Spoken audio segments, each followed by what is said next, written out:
Halo semuanya, ketemu lagi dengan saya Astri. Pada kesempatan kali ini saya akan menjelaskan materi mengenai gelombang stasioner yang terbentuk pada ujung terikat. Oke, nah sebelumnya saya sudah menjelaskan tentang gelombang stasioner, tapi untuk mengingatkan, saya akan memaparkan lagi di yang namanya gelombang stasioner itu adalah gelombang yang terjadi karena ada interferensi atau perpaduan antara dua gelombang yang amplitudenya sama dan frekuensinya sama. Nah, untuk gelombang yang amplitude dan frekuensinya sama disebut juga gelombang yang koheren, ya. Nah, kemudian ini kalau di gelombang stasioner ini dia terbentuk antara gelombang datang dengan gelombang pantul, yang artinya dia arah rambatannya saling berlawanan, ya. Nah, selain bisa terjadi pada dawai atau tali, ini juga bisa terjadi pada pipa organan. Gitu. Berikutnya kita akan lihat pada ujung yang terikat gelombang stasionernya, gitu ya.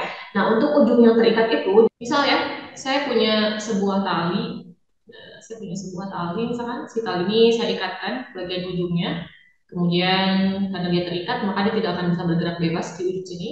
Lalu si tali ini saya getarkan, misalkan, sehingga akan terbentuk gelombang yang seperti ini, misal. Nah, kemudian dari bagian ujung sini, dia akan dipantulkan. Karena dia nggak bisa bergerak bebas, maka dia akan dipantulkan dari arah bawah, misalkan ya. Nah, sehingga gelombang yang terbentuknya misalkan seperti ini. Nah, gitu ya. Untuk gelombang datangnya, kita namain aja yang ke arah kanan tadi gitu ya. Y1 misalkan.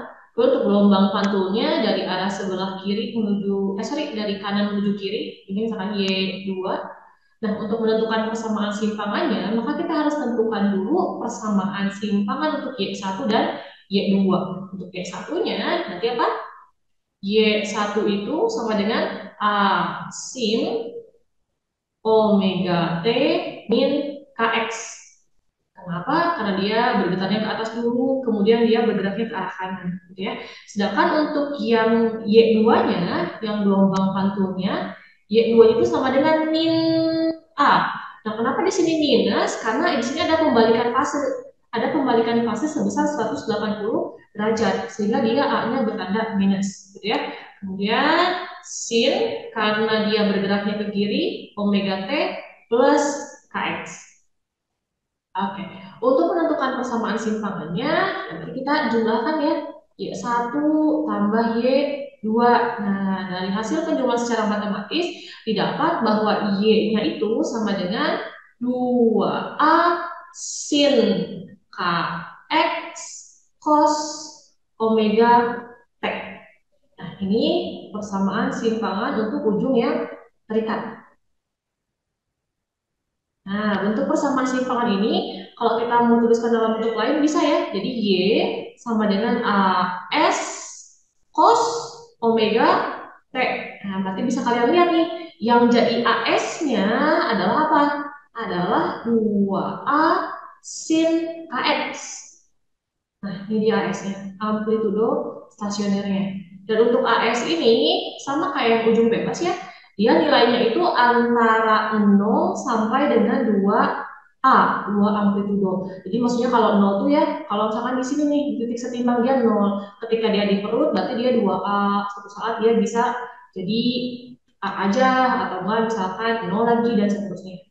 Gitu ya. Nah, itu dia untuk persamaan simpangan pada ujung yang terikat. Untuk simpul pertama yang terbentuk dari ujung pantul, dia berjarak berapa? 0 ya, dia berjarak 0. Kemudian berikutnya dari simpul yang pertama ke simpul kedua, ini segini berapa lambda? Ya, setengah lambda. Kemudian berikutnya dari sini ke simpul yang berikutnya berapa? Lambda ya, dan seterusnya. Nah, ini kalau kita jadikan persamaan untuk dari simpul ke N, jadinya S ke N sama dengan apa? N min 1 dikali lambda per 2. Dengan ketentuan, si N-nya harus mulai dari berapa? Si N-nya harus mulai dari 1. Jadi maksudnya kalau dia simpul yang pertama, berarti N-nya 1. Ya. Kalau kita masukin, berarti 1 min 1, ya 0 kan ya. Dikali apapun hasilnya 0, sesuai dengan ini. Gitu ya. Nah, berikutnya Kita akan menentukan letak perut dari titik pantul. Untuk letak perut ini, seperti yang bisa kalian lihat nih, yang bagian gembung-gembungnya, ini yang menggembung kini, kalau dari ujung pantul ini berapa nih? Ini tadi kan simpul ke simpul itu setengah lambda kan ya, berarti segini seperempat lambda, betul. Maka untuk letak perut yang pertama itu seperempat lambda. Kemudian berikutnya, ke perut yang berikutnya, tambahin setengah lambda itu berapa? Iya, 3/4 lambda. Kemudian berikutnya lagi, tambahin lagi setengah lambda, jadi 5/4 lambda. Nah, sehingga untuk nyari perut yang ke N, kita bisa pakai persamaan 2N-1 dikali lambda per 4. Nah, ini dia. Mungkin dari kalian ada yang ingat ya, kalau, oh, kok kayaknya kebalik ya dengan yang nentuin simpul sama perut di ujung bebas. Memang, betul. Jadi kalau untuk nentuin simpul yang di ujung bebas, itu pakainya yang ini, 2N-1 lambda per 4. Kalau nentuin perutnya pakainya yang atasnya. Jadi kalau untuk yang ujung terikat, tinggal dibalik aja sebenarnya. Gitu. Semoga bisa dipahami ya. Oke, sekarang kita latihan soal ya. Nah, soal yang nomor satu, sebuah gelombang pada tali memiliki persamaan simpangan sebagai berikut. Y sama dengan 0,12 sin 10 pi Tx cos 5 pi T, Y dan X dalam meter, T dalam second. Pernyataan berikut yang benar adalah, nah ini kita harus menentukan pernyataan di antara 1, 2, 3, 4, yang mana yang benar. Gitu ya. Nah, langkah pertama untuk mencari tahu pernyataan yang mana aja yang benar adalah, iya, tulisin dulu aja yang diketahuinya. Kita punya apa sih di situ? Kita punya apa? Kita punya persamaan gelombang katanya Y sama dengan 0,12 sin 10 pi per 3 X kemudian cos 5 pi T gitu ya. Kemudian Y dan X-nya dalam meter, T-nya dalam second dan seterusnya. Sebelum kita cek yang pernyataan 1, 2, 3, dan seterusnya, kita identifikasi dulu ya. Di sini kita punya apa nih? Yang paling depan ini adalah amplitudo, besarnya 2A ya. Jadi segini tuh 0,12 itu dia udah 2A. Gitu. Kemudian yang nempel ke X itu apa? Betul, dia K. Yang nempel ke T dia apa? Omega. Oke, sekarang kita coba lihat yang pernyataan 1. Yang pernyataan 1 katanya gelombang tersebut merupakan gelombang tegak yang dihasilkan ujung tali tetap. Nah, untuk menentukan dia ujung tali tetap atau ujung tali bebas, lihat dari cos. Ya, jadi kalau misalkan kita tulis ulang nih, sebelumnya kan kita punya persamaan umumnya, yaitu apa? Y sama dengan 2A sin KX cos omega T. Caranya adalah kita lihat si cosnya. Ya, kita lihat cosnya. Si cos ini dia nempelnya sama apa sih? Oh, dia nempelnya atau dekatnya sama T nih. Ya, sama T. Kalau dia nempelnya sama T, maka ingat ujung terikat. Ujung terikat.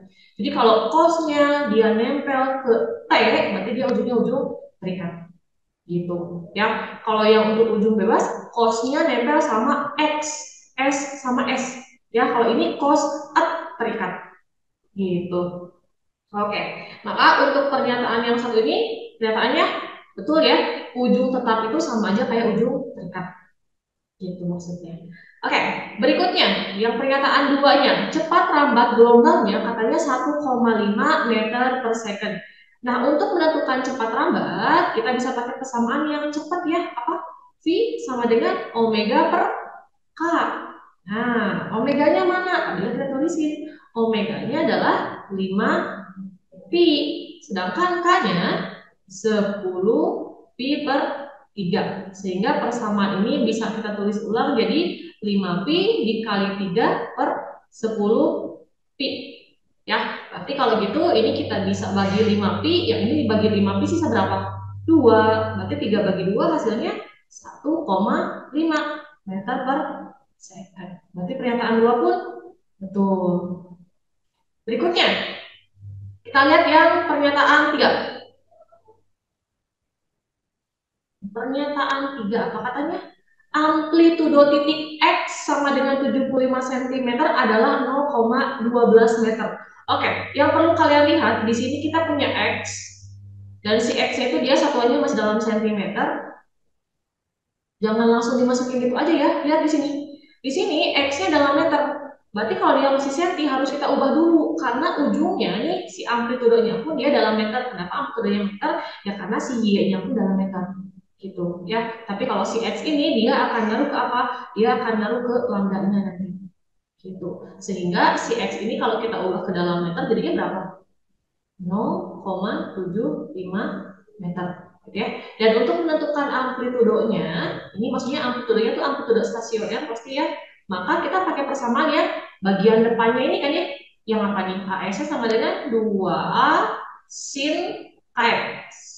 Nah, sekarang lihat dari persamaan yang ada 2A-nya ya berarti yang 0,12 itu kan ya. Kemudian sin KX-nya yang ini, tadi kita masukin aja angkanya 0,12 kemudian sin 10 pi per 3 dikalikan X. Oke, sekarang X-nya kita masukin 0,12 sin 10 pi per 3. X-nya kita jadikan desimal boleh ya? Jadikan desimal, sorry. Kita jadikan pecahan. 0,75 itu kan sama aja kayak 75 per 100. Kalau diperkecil lagi jadinya 3 per 4 kan ya. Itu lebih enak nanti itu nih. Nah, 3 per 4 aja udah. Maka 3 yang atas sama 3 yang di bawah habis. Sekarang sisanya 0,12 sin 10 pi-nya ubah jadi 180 derajat dibagi 4 ya. Berarti 0,12 sin ini 10 tulis lagi aja 180 derajat dibagi 4 berapa? Ya, 45 derajat sehingga 0,12 sin 450 derajat. Sin 450 derajat itu adalah 1 sehingga hasilnya 0,12 meter. Pernyataan 3 betul. Berikutnya, yang pernyataan 4. Pernyataan 4 apa katanya? Simpul kedua dari ujung pantul berjarak 0,4 meter. Ingat, kalau untuk ujung terikat yang terbentuk pertama kali adalah simpul di ujung pantulnya. Berarti kalau untuk nyari simpul, pasti kelipatannya yang ada setengah lambdanya. Kalau ada setengah lambdanya, maka untuk nyari simpul ke N, kita pakai persamaan N-1 dikali lambda per 2. Kita butuh apa? Butuh lambda. Udah tahu belum lambdanya? Belum. Gimana caranya? Kita bisa cari lah ya dari sini ya. Karena lambda itu adanya di K kan? K itu sama dengan 2pi per lambda. Sehingga lambdanya sama dengan 2pi per K. Oke, kita masukin K-nya. 2pi per K-nya mana? K-nya 10pi per 3. Berarti itu sama aja kayak 6 per 10 ya. 6 per 10 atau 3 per 5 boleh lah. Saya mau bikin 6 per 10 aja lambdanya ya.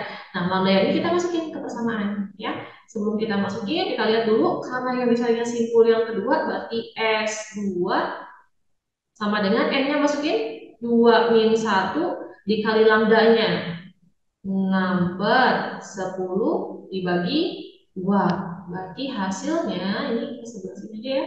Maka S2-nya sama dengan 2 min 1, 1 dikali 6, 6 per 10 dibagi 2. 6 per 10 dibagi 2. Sama aja kayak 6 per 10 dikali 1 per 2. Jadi hasilnya berapa? 3 per 10 ya, atau 0,3 meter. Maka pernyataan yang empatnya salah. Nah, berarti dari sini kita tahu bahwa yang betulnya pernyataan 1, 2, dan 3. Nah, untuk pernyataan 1, 2, dan 3 itu kalau nggak ada di option, optionnya adalah A. Ya. Jadi A itu pernyataan 1, 2, 3-nya benar. Gimana? Gampang ya? Semoga bisa dipahami.